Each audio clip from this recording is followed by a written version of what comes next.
Viva, pessoal, estou aqui em São Paulo, aproveitando o feriado de Tiradentes e vim contar uma história na linha do que eu já tinha começado falando dos 400 anos da morte do Shakespeare, agora entre 22 e 23 de abril, não importa, porque também é o aniversário da morte do Miguel de Cervantes, que está para a literatura, assim como o Shakespeare está para o teatro.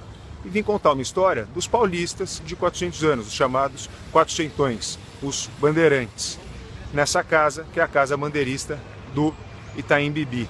Ali ao fundo, algumas ruínas, mais ao fundo, um restaurante de outra saga paulistana, que é a da família Fasano. Essa aqui é a unidade chamada Tratoria, mas o que importa aqui hoje é a Casa Bandeirista, que está aqui ao fundo.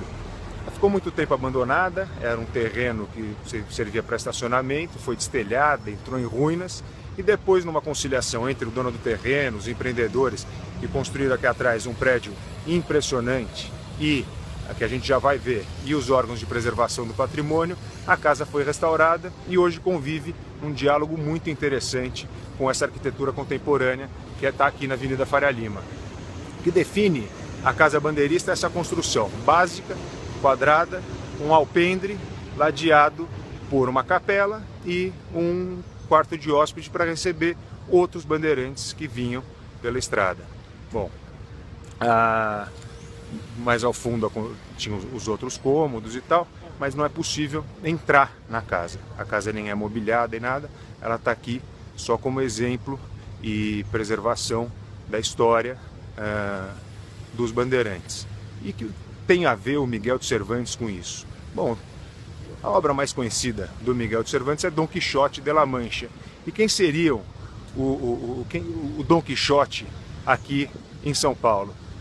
Os bandeirantes, esses cavaleiros sonhadores que primeiro vencem o Oceano Atlântico, vêm dar na Vila de São Vicente e dão de cara com uma muralha de 700 metros de altura, mata fechadíssima,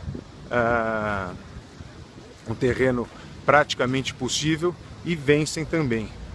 Depois, não contentes, eles ainda vão explorar o sertão, contando com a ajuda do rio Tietê, que em vez de correr para o mar, corre para o sertão.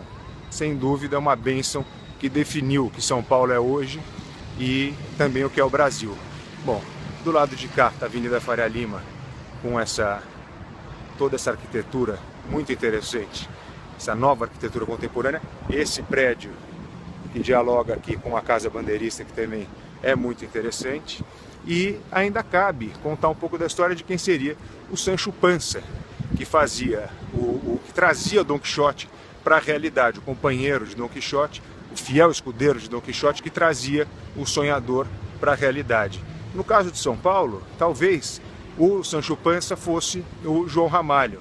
João Ramalho era um explorador português, chegou alguns anos antes que os bandeirantes aqui em São Paulo, sozinho, e se adaptou à cultura indígena com todo o respeito.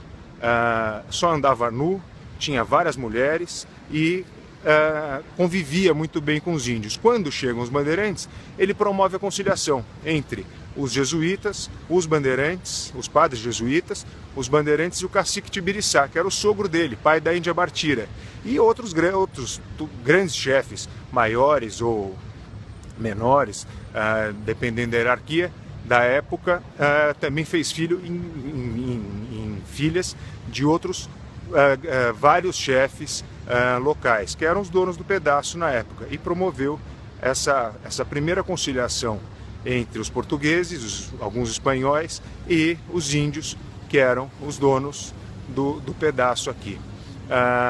Entre as descendentes do João Ramalho e do cacique Tibiriçá está a própria rainha Silvia da Suécia, brasileira, descendente desse pessoal.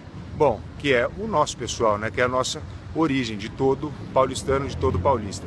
Aqui está a Casa Bandeirista, é um passeio interessante para quem estiver visitando ou para quem estiver passando aqui por São Paulo pela Avenida Faria Lima. Venham conhecer, que vale o passeio. Fica aí mais um pouco da história nesse aniversário agora triplo de 400 anos.